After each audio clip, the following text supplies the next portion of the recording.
Swala la maridhiano ambalo linatajwa kwa sasa hivi kwenye vyombo vya habari, mitandao ya kijamii, pia kwa kile ambacho kilitokea Tanzania. Sasa Tanzania inahitaji maridhiano ya aina gani?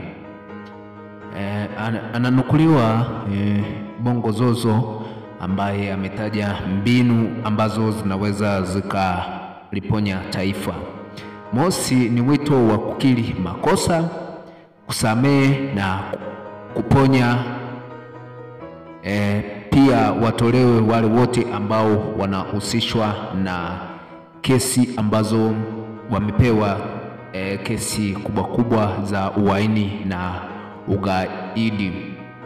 Akizungumza wiki hii katika mkutano wa dharura wa wakuu wa nchi na serikali wa nchi wanachama wa Jumuiya ya Maendeleo Kusini mwa Afrika, yani SADC, makamu wa rais wa Tanzania Dr. Emmanuel John Nchimbi amesema, namnukuu, ni dhamira ya Rais Samia Suluhu kuhakikisha tunaanzisha mazungumzo ya maridhiano ili kuhakikisha hata wachache wanapata nafasi ya kusikilizwa ili kuwa na taifa lenye amani na umoja na kuendelea kuwa mfano wa utulivu katika Afrika na dunia. Huo ni mwisho wa kumnukuu. Lakini kuridhiana na nani? Ili kujua unafanya maridhiano na nani, ya kupasa kwanza kuelewa umekosea na umemkosea nani.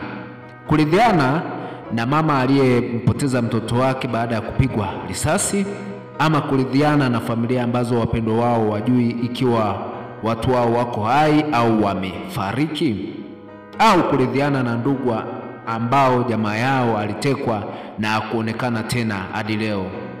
Hao ni watu ambao maridhiano yanapaswa kufikia, yani watu ambao wamedhulumiwa kwa kutekwa au kuuawa au kupotezwa isivyo haki, iwe ni kabla ya maandamano, wakati wa maandamano au baada ya maandamano.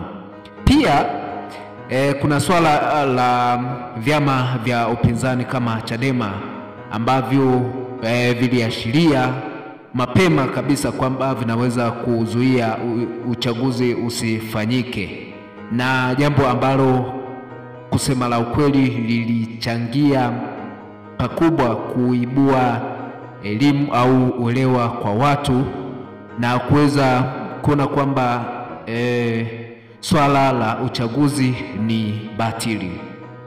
Maridhiano pia yapo kwenye nini? Vyama vya upinzani kwa mfano vinataka mabadiliko kwenye tume ya uchaguzi, kuwepo na tume huru ambayo wataamini inaheshimu kweli kura za wananchi. Hoja hii ni ya msingi kwa sababu kuna walakini mkubwa kwamba vyama vya upinzani vilishindwa kupata majimbo hata katika ngome zao katika uchaguzi wa mwaka 2020. Lakini hata iliporuhusiwa, bado ule utamaduni wa kukamata viongozi wa upinzani na kuvunja mikutano yao kwa nguvu iliendelea kuwepo, hasa ili swala baada ya Mheshimiwa Rais Samia kuingia madarakani aliruhusu mikutano ya hadhara. Lakini pamoja na hayo mshike kati ya vyombo vya usalama na viongozi wa upinzani na wafuasi wao waliendelea kukamatwa. Aina za maridhiano na cha kujifunza. Ili Tanzania ipone kutokana na majeraha ya kisiasa na kijamii yaliyosababishwa na vurugu za uchaguzi na hata kabla ya uchaguzi, ni lazima ichague aina ya maridhiano yenye mizizi katika ukweli, uwajibikaji na matumaini ya pamoja. Dunia imeonyesha mfano mizuri ya aina mbalimbali za maridhiano ambayo Tanzania inaweza kujifunza. Kwa mfano, Afrika Kusini kupitia tume ya ukweli na maridhiano ilipokuwa kwenye mkwamo wa aina hii ilitumia maridhiano ya ukweli na uwajibikaji.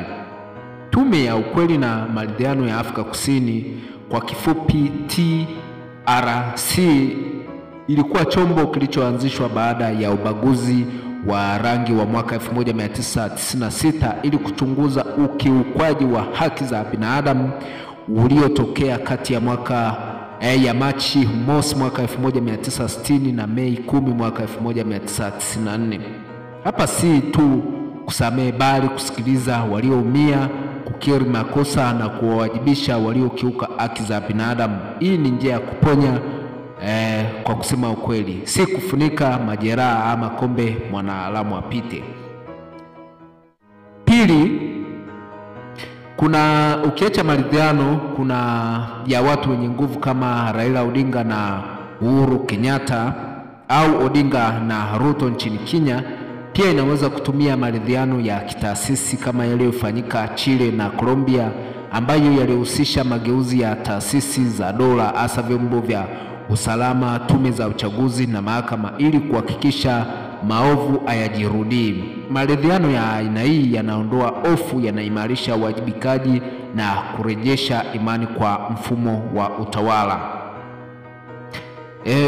Pili, kuna maridhiano ya kijamii ambayo yalitekelezwa mfano nchini Rwanda baada ya mauaji ya Kimbari kwenye miongo mitatu iliyopita. Japo yalichukua muda kufanikiwa, lakini yamefanikiwa kwa kiwango cha kufurahisha.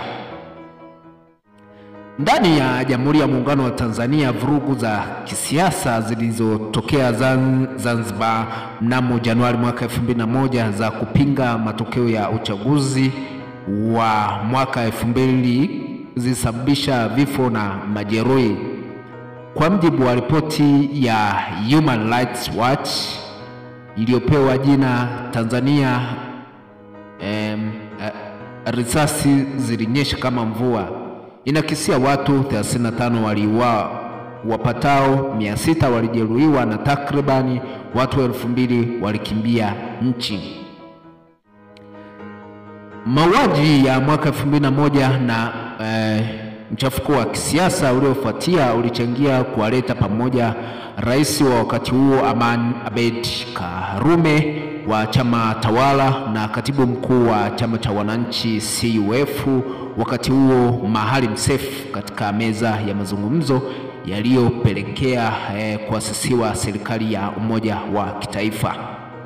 Tarehe 31 mwezi wa 7 2010, Wazanzibari kupitia kura ya maoni walichagua kwa zaidi ya 60% kuongozwa kwa mfumo wa serikali hiyo ambayo kwa mara ya kwanza iliundwa baada ya uchaguzi mkuu wa Oktoba 2010 na kuongozwa na Dr. Ali Mohamed Shein, huku Maalim Seif akiwa makamu wake wa kwanza. Mchakato huo ukaleta mageuzi mengine pia ya kisiasa. Bado changamoto zipo, lakini lengo kuu ni kupunguza mvutano wa kisiasa na umwagaji damu.